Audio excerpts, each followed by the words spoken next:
Staires is a psychological horror and puzzle game that tells the story of a sibling who went through trauma in their childhood. Because of this traumatic past, the sibling, which the player plays as, tries to escape from rooms that represent themes of their previous traumas and tries to move on from their haunting past. The goal of our project was to create an immersive horror game that tells a meaningful story about facing trauma. We felt that VR was the best medium to convey this because of how impactful the environment within VR was to the overall user experience. Some of the design choices we went with were inspired by other games such as Omori for the art direction and genre, as well as Little Nightmares for the environment and audio design. We felt that creating a puzzle game would help the players slow down and take in the story elements within the environment and try to piece together the lore behind the game. There are details put in the game's environment that are meant to subtly tell the players about the main character and the narrative. We had certificates and medals plastered on the walls of the room that were second or third place to symbolize how they always fell short of being the best. We scribbled out the faces of the parents in the family portrait to symbolize the characters' rocky relationship. The eyes in the second room represented the constant attention, judgment, and ostracization of the player, following them around wherever they went. The clues that are contained within textbooks scattered across the room also show how the player's character was being bullied in school. In the final room, harsh words the player has heard since their traumatic experience are scribbled on the walls, illustrating their guilt and denial. But despite all of that, there are also hidden messages of forgiveness and encouragement that represent their siblings and themselves, trying to let them know that they can move on. We chose not to include background music throughout the game, but only ambience, so it was more realistic, like the player was in the room alone with themselves and their thoughts.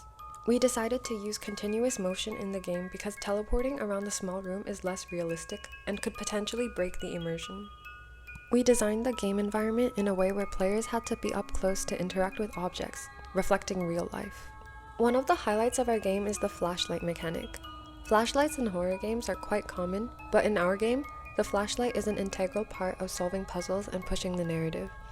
Shining the flashlight onto certain surfaces will reveal secret messages that would otherwise be hidden from the player.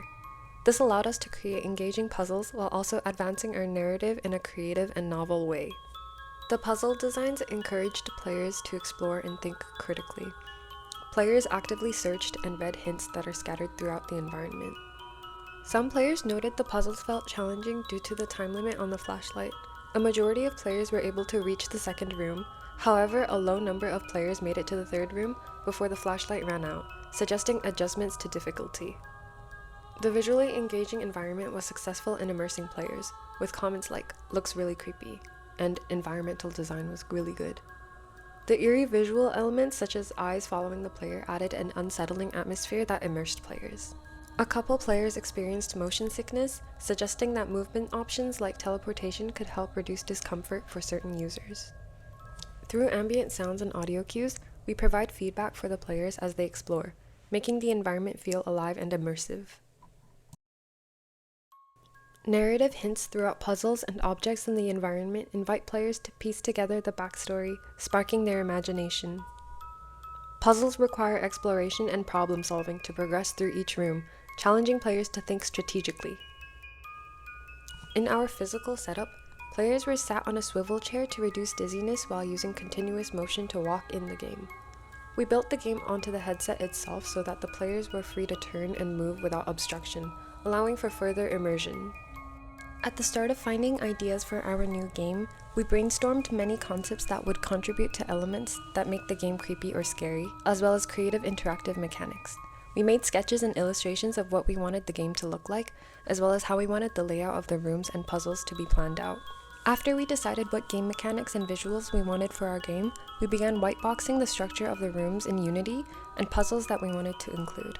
However, after considering our time constraint to make this project and the complexity of some mechanics, we had to cut off many ideas while also maintaining the balance of the level designs. There were many times that we had to creatively adapt and incorporate new ideas mid-project to accommodate for our shortcomings. An example of this was that we had to create a sense of urgency for players to escape the room, so we made the flashlight have a timer so that there is only a limited amount of time to complete the puzzle. Ultimately, we wanted to explore the ways one can overcome trauma through an immersive and narrative-based experience. By blending elements from the horror genre and puzzle-solving mechanics, we told a compelling narrative that aims to get players to think critically and empathetically about the story being told.